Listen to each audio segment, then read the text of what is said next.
ജാസ്മിനും ഗബ്രിയും തമ്മിലുള്ള ബന്ധം എന്താണ്? വെറും ഫ്രണ്ട്ഷിപ്പ് മാത്രമാണോ അതോ ഇനി അവർ തമ്മിൽ മറ്റെന്തെങ്കിലും ഉണ്ടോ? എന്താണ് നൂറയും ജാസ്മിനും തമ്മിലുള്ള പ്രശ്നം? റസ്മിൻ ഭായി വെറുതെ എന്തിനാണ് രതീഷേട്ടനെ പോയിട്ട് പിന്നെ തെറി വിളിക്കുന്നത്? എന്താണ് ബിഗ് ബോസ് ഹൗസിൽ നടക്കുന്നത് അറിയാൻ നിങ്ങൾ എല്ലാവരും ആകാംക്ഷയോടെ കാത്തിരിക്കുകയാണെന്ന് എനിക്കറിയാം. So welcome back to my YouTube channel trendy talk time. നിങ്ങൾ എന്റെ ചാനൽ ഇപ്പോൾ ആദ്യമായിട്ടാണ് കാണുന്നതെങ്കിൽ ഇപ്പോൾ തന്നെ സബ്സ്ക്രൈബ് ചെയ്തോളൂ. അപ്പൊ ആദ്യം തന്നെ നൂറയും ജാസ്മിനും തമ്മിലുള്ള പ്രശ്നം ഞാൻ പറയാം. അതായത് ഇന്നലെ ചലഞ്ച് റൗണ്ടിൽ സംഭവിച്ചത് എന്താണെന്ന് വെച്ചാല് ജാസ്മിൻ ആണെങ്കിൽ ആവശ്യമില്ലാതെ നൂറ ഇമോഷണലി വീക്ക് ആണെന്ന് പറഞ്ഞു. ശരിക്കും ഗെയിമിന്റെ ഭാഗമായിട്ടാണ് ജാസ്മിൻ അത് പറഞ്ഞെങ്കിലും ആ ഒരു പോയിന്റ് അവരെ ഇൻവാലിഡ് ആയിരുന്നു. ഒരിക്കലും ഇമോഷണലി വീക്ക് ആയിട്ടുള്ള ഒരു വ്യക്തിയാണ് നൂറ എന്ന് എനിക്ക് തോന്നിയിട്ടില്ല. ഇമോഷണൽ വ്യക്തി തന്നെയാണ്, അവൾ പറയുന്നത് കറക്റ്റ് ആണ്.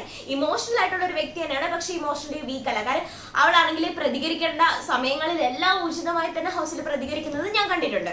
അപ്പം ഒരാവശ്യവും ഇല്ലാതെ അവളെ തളർത്താൻ വേണ്ടിയിട്ട് ജാസ്മിൻ കളിച്ച ഒരു ക്രിക്കറ്റ് പ്ലേ. അപ്പൊ ജാസ്മിനെ സംബന്ധിച്ചിടത്തോളം അത് റൈറ്റ് തന്നെയാണ്, ഗെയിമിന്റെ പാർട്ടാണ്, എല്ലാം ഓക്കെ. പക്ഷെ പിന്നെ എന്തിനെ ജാസ്മിൻ ആണെങ്കിൽ എപ്പോ നമ്മൾ ഗെയിമിൽ ശ്രദ്ധിച്ചാലും മനസ്സിലാവുന്ന ഒരു കാര്യം എന്ന് വെച്ച് കഴിഞ്ഞാല് ഒന്നും വരുന്നൊരു സമയത്ത് ഒരു സാധാരണഗതിയിൽ ഇപ്പൊ ഫ്രണ്ട്സ് എന്നൊക്കെ പറയുമ്പോൾ എന്തെങ്കിലും ഒരു ഇഷ്യൂ വരുമ്പോൾ സപ്പോർട്ട് ചെയ്ത് നിൽക്കുമല്ലോ. പക്ഷെ ജാസ്മിൻ സപ്പോർട്ട് ചെയ്യാറില്ല. ജാസ്മിൻ ഫ്രണ്ട് ആണെന്ന് ജസ്റ്റ് ഒരു ലേബൽ കൊടുത്തിട്ട് എപ്പോഴും ടൈം കിട്ടുന്ന സമയത്തെല്ലാം ന്യൂറനെ ബാക്ക് സ്റ്റാബ് ചെയ്യുന്നത് മാത്രമാണ് കണ്ടിട്ടുള്ളത്. പക്ഷെ അവസാനം അത് ന്യൂറ റിയലൈസ് ചെയ്യാണ് ജാസ്മിൻ ഒരു നല്ല ഫ്രണ്ട് അല്ല. ഒരുപാട് കാര്യങ്ങൾ പോയി ജാസ്മിനോട് പറഞ്ഞു എന്ന് കഴിഞ്ഞാൽ അവൾ കൂടെ നിന്ന് ട്രസ്റ്റ് എല്ലാം ബ്രേക്ക് ചെയ്ത് അവളെ ചതിക്കുമെന്നുള്ള ഒരു കാര്യം ന്യൂറയ്ക്ക് മനസ്സിലായിട്ട് ജാസ്മിൻ ഒരു ഡിസ്റ്റൻസ് കീപ്പ് ചെയ്യാണ്. പക്ഷെ അതൊരു നല്ല തീരുമാനം. കാരണം എന്ന് വെച്ച് കഴിഞ്ഞാൽ ഇനിയും അവരെ കൂടെ നിന്ന് കഴിഞ്ഞാൽ കൂടുതൽ പണി കിട്ടും എന്ന് മനസ്സിലായി. പിന്നെ നമ്മുടെ ഹൗസില് മോർണിംഗ് ആക്ടിവിറ്റി തുടങ്ങുന്നതെന്ന് വെച്ച് കഴിഞ്ഞാല് ഇതുപോലെ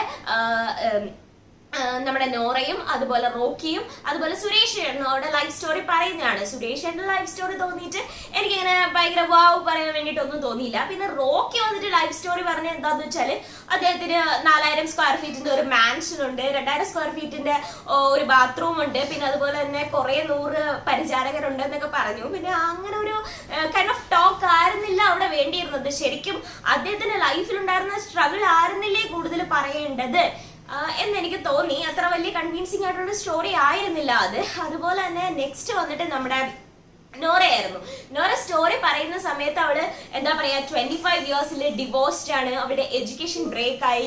എഡ്യൂക്കേഷൻ കണ്ടിന്യൂ ചെയ്യാൻ വേണ്ടിയിട്ടാണ് ആ ഒരു ഡിസിഷൻ അവൾക്ക് എടുക്കേണ്ടി വന്നത്. അതുപോലെ തന്നെ ഈ ഒരു ഇൻസ്റ്റഗ്രാം ഫേമസ് വന്നതും അതുപോലെ തന്നെ അവരുടെ ഫാമിലി എന്ന് പറയുമ്പോൾ ഭയങ്കര കൺസർവേറ്റീവ് ആയതുകൊണ്ട് തന്നെ അതിനകത്തോട്ട് അവൾക്ക് വരാനുണ്ടായിരുന്ന സ്ട്രഗിളും അതുപോലെ ഈ ഒരു 25 ഇയറിൽ അവൾക്ക് സ്വന്തമായിട്ട് നേടിയ അച്ചീവ്മെന്റും ഒക്കെ ആയിരുന്നു നൂറ പറഞ്ഞിരുന്നത്. ആ സ്റ്റോറി ഭയങ്കര ഇൻസ്പയറിംഗ് തന്നെയായിരുന്നു. അതിൽ നിന്ന് നമുക്ക് മനസ്സിലാക്കാൻ പറ്റും നൂറ ഒരിക്കലും ഇമോഷണലി വീക്ക് ആയിട്ടുള്ള ഒരു വ്യക്തിയല്ല, ഒരു സ്ട്രോങ് ആയിട്ടുള്ള ഒരു വുമൺ ആയതുകൊണ്ട് തന്നെയാണ് അവൾക്ക് അത്രയും ഒരു നല്ല ഡിസിഷൻ എടുക്കാൻ പറ്റിയത്. പിന്നീട് ഇതുപോലെ സംഭവിക്കുന്നത് എന്താന്ന് വെച്ച് കഴിഞ്ഞാല് ജിൻഡോനെയാണെന്നുണ്ടെങ്കിൽ ഡയറക്റ്റ് ആയിട്ട് കൺഫെഷൻ റൂമിലേക്ക് വിളിക്കുകയാണ്. കാര്യം ഇന്നലെ സ്ത്രീവിരുദ്ധ പ്രസ്താവനയാണ് ജിൻഡോ നടത്തിയത്. ജിൻഡോ എന്താണ് പറഞ്ഞത്?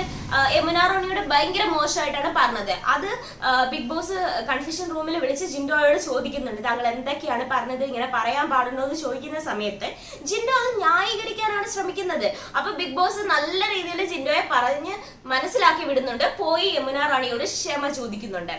അപ്പൊ ആ ഒരു വിഷയം അവിടെ കഴിഞ്ഞിരിക്കുകയാണ്. പിന്നീട് അവിടെ അരങ്ങേറാൻ പോകുന്ന മറ്റൊരു വിഷയം എന്താണെന്ന് വെച്ചാല് പവർ ഹൗസ് ടീം അംഗങ്ങൾ അവരുടെ കഴിവുകൾ മതിയായ രീതിയിൽ ഉപയോഗിക്കുന്നില്ല.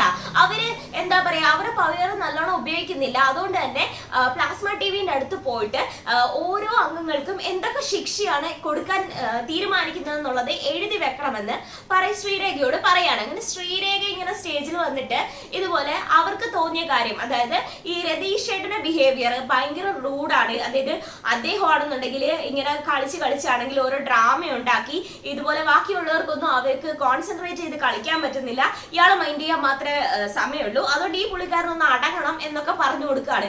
അപ്പൊ അത് കേട്ടിട്ട് നമ്മുടെ റോക്കിക്ക് തീരെ ഇഷ്ടപ്പെടുന്നില്ല. കാര്യം റോക്കി പറഞ്ഞതും പോയിന്റ് ആണ്. കാര്യം റോക്കി റിയാക്ട് ചെയ്യുന്നത് എന്താണെന്ന് വെച്ച് കഴിഞ്ഞാല് നിങ്ങൾ എന്താ ഉദ്ദേശിക്കുന്നത്? ഈ രതീഷ് എന്ന് പറഞ്ഞൊരു പുള്ളിക്കാരനുള്ളത് കൊണ്ട് ഞങ്ങളൊന്നും ഗെയിം കളിക്കുന്നില്ലെന്നാണോ? അങ്ങേരെ എനിക്കൊരു വിഷയമേ അല്ല. അങ്ങേരെ ഇനി കളിച്ചോട്ടെ, ഇല്ലെങ്കിൽ ഒരു 30 രതീഷ് വന്നാലും ഈ റോക്കി ഇവിടെ തന്നെ കളിക്കും. റോക്കിക്ക് ഈ ഒരു പക്ഷെ അത് ഉദ്ദേശിച്ചല്ല നമ്മുടെ ശ്രീരേഖ പറഞ്ഞത്. പക്ഷെ ശ്രീരേഖ പറഞ്ഞതിൽ മറ്റൊരു അർത്ഥം കൂടെ ഉണ്ടായിരുന്നു എന്ന് ശ്രീരേഖയ്ക്ക് പോലും മനസ്സിലായില്ല. അതുപോലെ തന്നെ ഈ ഒരു രതീഷ് ഏട്ടൻ ഫുഡ് കഴിക്കാതിരിക്കുന്ന ബിഹേവിയർ, അങ്ങനെ സിമ്പതി പിടിച്ചു പറ്റാൻ വേണ്ടിയിട്ട് കാണിക്കുന്ന ഓരോരോ കാര്യങ്ങൾ ഇങ്ങനെ ഹൗസ് മെമ്പേഴ്സ് ചൂണ്ടി കാണിക്കുന്നുണ്ട്. അവസാനം ഇങ്ങനെ എന്റെ കുടുംബം, എനിക്ക് കുടുംബമുണ്ട്, എന്റെ കുടുംബത്തിന് വേണ്ടി അത് ഇതെന്നൊക്കെ പറഞ്ഞു വരുന്ന സമയത്ത് റസ്മിൻ ബൈ കയറി റേസ് ആവുകയാണ്. എനിക്ക് മാങ്ങയുണ്ട്, എനിക്ക് തേങ്ങയുണ്ട്, എനിക്ക് ചക്കയുണ്ട് എന്നൊക്കെ പറഞ്ഞിട്ട് ഇതുപോലെ രതീഷ് ഏട്ടനെ കളിയാക്കാണ്. അപ്പൊ ഹൗസ് മെമ്പേഴ്സ് എല്ലാവരും പറയുന്നുണ്ട് നിങ്ങൾക്ക് മാത്രമേ ഉള്ളൂ കുടുംബം, ഞങ്ങൾക്കൊന്നും കുടുംബമില്ലേ എന്ന് പറഞ്ഞിട്ട് ഇതുപോലെ രതീഷിനെ ഇതാക്കാണ്. എന്നിട്ട് എല്ലാവരുടെ ഈ പവർ ഹൗസ് അംഗങ്ങൾ എല്ലാവരും കൂടെ തന്നെ ഇതുപോലെ രതീഷ് ഏട്ടനെ വീട്ടിൽ നിന്ന് പുറത്താക്കാണ്. അതായത് ആ ഒരു സോഫയിൽ പോയി ഇരിക്കണം, വീട്ടിനുള്ളിൽ പ്രവേശിക്കാൻ പാടില്ല എന്നാണ് അവർ കൊടുക്കുന്ന ശിക്ഷ.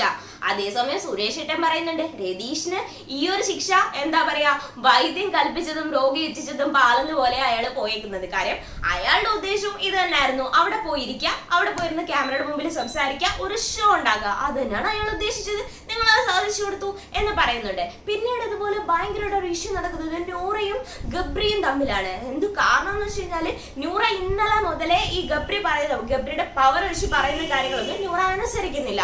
നൂറ അനുസരിക്കാൻ ചിലപ്പോൾ പേഴ്സണൽ ഗ്രഡ്ജ് കൊണ്ടായിരിക്കാം അനുസരിക്കാത്തത്, അല്ലെങ്കിൽ മേ ബി അവൻ പറയുന്ന കാര്യങ്ങൾക്കൊന്നും വലിയ കാര്യമില്ലെന്ന് തോന്നിയോണ്ടായിരിക്കാം. പിന്നെ ജാസ്മിന്റെ വാൽ പിടിച്ചിട്ടാണല്ലോ ഗബ്രി നടക്കുന്നത്.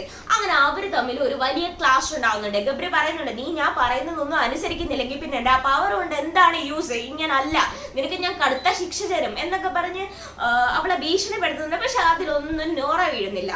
അപ്പൊ ഈ ലവ് ഡ്രാമയെ കുറിച്ച് ഇന്നലെ രാത്രി ഒരു 2 മണിയായ സമയത്ത് ഈ ജാസ്മിനും അതുപോലെ ഗബ്രിയും ഭയങ്കര ക്ലോസ് ആയിട്ടിരുന്ന് സംസാരിക്കുന്നുണ്ടായിരുന്നു. നമുക്ക് ലൈവിൽ കാണാൻ പറ്റുന്നുണ്ടായിരുന്നു. ഇതുപോലെ റിംഗ് എക്സ്ചേഞ്ചോ സംതിങ് ഹാപ്പൻ. അപ്പൊ എന്താ സംഭവം എന്ന് വെച്ചാല് അതിനെ കുറിച്ചിട്ട് ഇതുപോലെ ആരോട് ഗബ്രിയോട് ചോദിക്കുന്നുണ്ട്. അപ്പൊ ഗബ്രി പറയുന്നത് ഒരിക്കലും ഒരു അങ്ങനത്തെ ഒരു റിലേഷൻഷിപ്പ് ഒന്നും അല്ല, ഇവിടെ വരുന്ന ബിഗ് ബോസ് ഹൗസിലുള്ള സമയത്ത് ആരും എന്താ പറയാ റിയൽ ആയിട്ടല്ല നിൽക്കുന്നത്, അവരുടെ റിയൽ ക്യാരക്ടർ അല്ല. അപ്പൊ പോയി ജാസ്മിൻ ആണെങ്കിൽ തന്നെ അവരുടെ റിയൽ ക്യാരക്ടർ ആയിരിക്കണം എന്നില്ല, അപ്പൊ പോയിട്ട് എനിക്ക് എങ്ങനെ അത് പറയാൻ പറ്റും എന്നൊക്കെ പറയാണ്.